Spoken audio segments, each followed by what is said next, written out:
Hey everyone, and welcome to a bonus episode in my playthrough of the Baldur's Gate Saga with SCS done in Completionist style. So in this bonus episode, we're going to be killing this fellow, Drizzt the Urden. And I'm going to execute my favorite strategy, which I consider to be pretty much the least cheesy option aside from going toe-to-toe with him.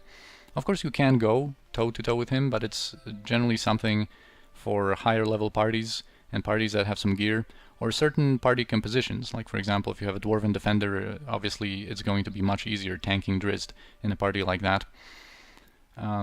Because, you know, he's kind of not supposed to be killed in such fashion, because he's one of the most beloved and well-known heroes from the Forgotten Realms universe. He is a level 16 ranger, and his stats are pretty insane for Baldur's Gate 1 standards. I think I'm going to display them on the screen, but the bottom line is that his insane magic resistance is going to pretty much guarantee that no spells are going to work on him, and even if a spell slipped through that 98%, he has fantastic saving throws, and he's very dangerous in melee because of his 4.5 attacks per round at a very good thaco, and he's fast. Without some certain tools, we won't be able to run from him, really. And of course his own armor class is so high that in most circumstances, with most parties, like mine here, we're not going to be able to hit him on any other roll than a 20. So only critical hits are going to reach him. So of course because of that, traditionally Drizzt, people came up over the years, of course, with a lot of different tricky ways to use game mechanics in a clever manner to kill him. And even though the Enhanced Edition fixed some of them and generally buffed up Drizzt, primarily by giving him a couple of spells like Dispel Magic, for example, even in SCS there's a lot of ways like that, those tricky kind of cheesy ways to kill him.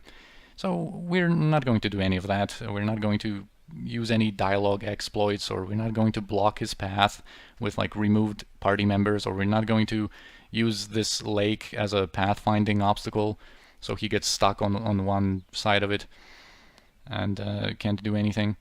We're not going to, well, this is already after the initial null encounter, but you know, there's also many different ways of using the nulls to your advantage, like going invisible after making him hostile, and then the nulls from off screen can kill him and stuff like that. So we're not really going to do any of that, and we're basically going to take advantage of his poor decision making when it comes to choosing which target he wants to pursue.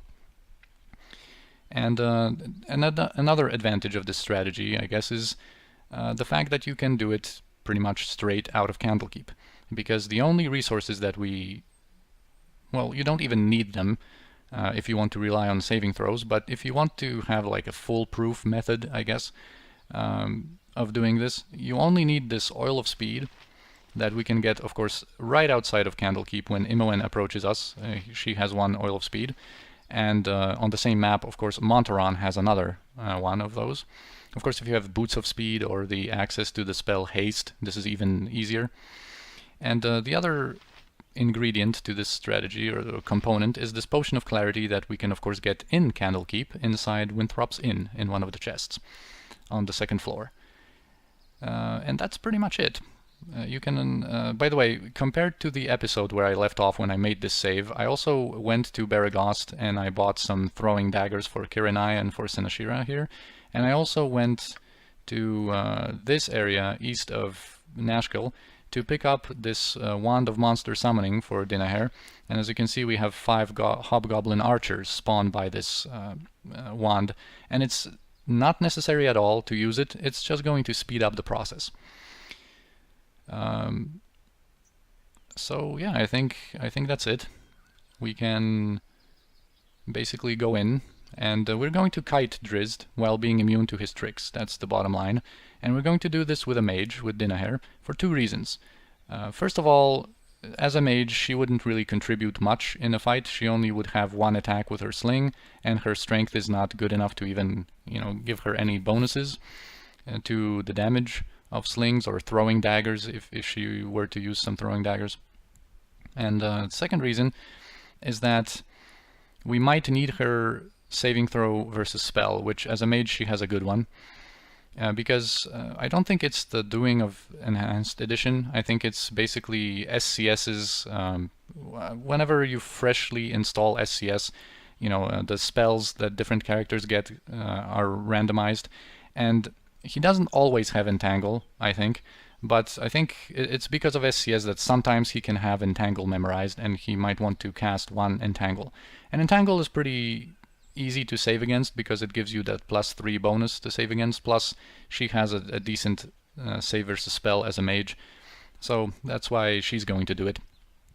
And all of our other characters are going to be using ranged weapons, and like I said, pretty much no one here can hit him on any other roll than 20, so all it matters is the number of attacks and the damage you can do. So throwing daggers on like Kensai's with a strength bonus like Kiranai here, you know, she does 11 to 14 damage and has 2.5 attacks with those throwing daggers, so that's a pretty good deal. So bows and throwing daggers generally are the way to go, because darts have 3 attacks but their base damage is very low, and of course they have a shorter range, and we want to stay as far away from him as possible. We want to stay at max range from him.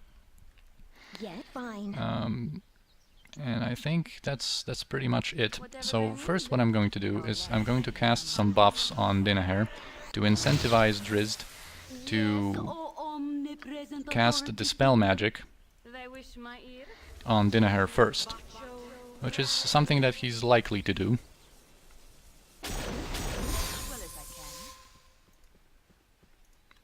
Alright, we can basically just go and do it. He's going to get hostile after the second attack. Dude, stop running away from me, please. Alright, now he's hostile. He's going to cast something. And I can't see the orb. Why does he start with that? He shouldn't start with that. He should start with the Dispel Magic, usually. This is going to be it. Yeah. So after Dispel Magic dispels our buffs, he doesn't have any other casts of Dispel Magic. So now that our buffs are safe, we can use this Potion of Clarity to become immune to any other Charm Person or Mammal spells, because he has 2. So he has 1 more. Yeah, we're immune to that. And now we can use the Oil of Speed to become quicker than him. And let's see if he has Entangle or not. I just want to make sure next round he doesn't seem to be casting anything. Alright, now we can move in with everyone else.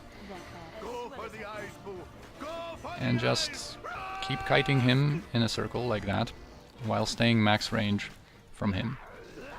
And like I said, this basically just takes advantage of his poor decision making when it comes to his target of choice here. And with the Oil of Speed, of course, we can kite him for a very long time. Like I said, if you combined it, well, if you had Boots of Speed, you wouldn't even need an Oil of Speed or a haste spell.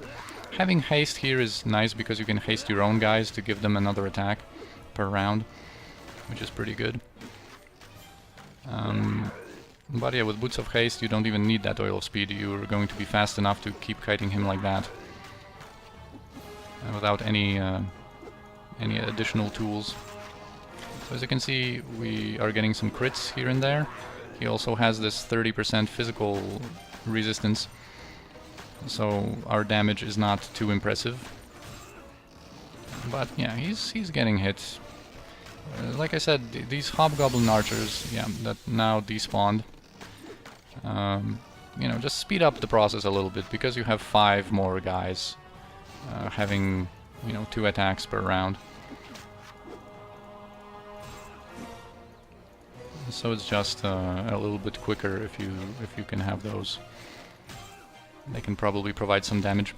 Now here he has some minor heals. He has Cure Medium Wounds, I think, and sometimes you can interrupt him if you're lucky, but we weren't.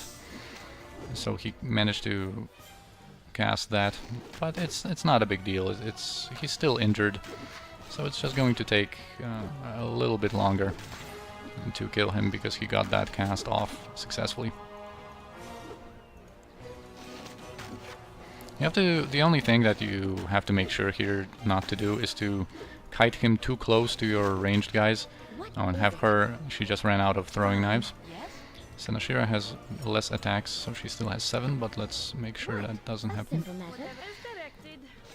Yes. Alright, the only thing you need to make sure is to not kite him too close to your ranged guys, because he can then sometimes switch target and ruin your whole strategy like that.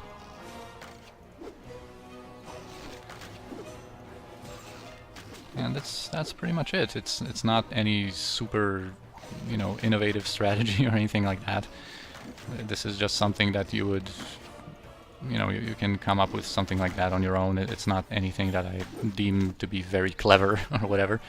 It's just kind of a strategy that I like doing personally because it just, you know, feels the least cheesy.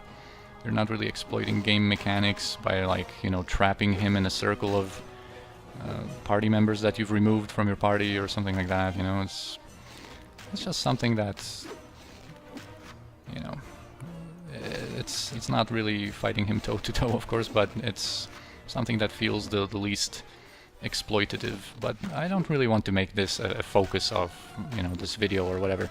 Like, any way you find to kill him, especially if you come up with something cool and clever on your own, is satisfying, and I don't mean to like come off as judgmental or whatever, saying what strategy is better or worse.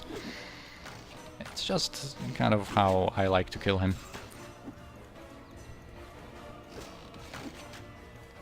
So he's near death. This should take only a little while longer. And that's it. Minus 10 reputation penalty because we were at 20. 12,000 experience, and of course his loot. SCS gives him a few potions here, which is actually pretty cool because this one is really nice because it makes all your saving throws automatically successful for 3 turns, and of course 50% resistance against magical damage. But yeah, of course we're after the 2 scimitars and possibly his mithril chainmail. So yeah, that's it. That's the bonus episode. I'll see you in the regular ones, where we're going to resume our adventures from the ending of episode 13 when we got ported back to Nashkel. So I'll see you there. Thanks for watching.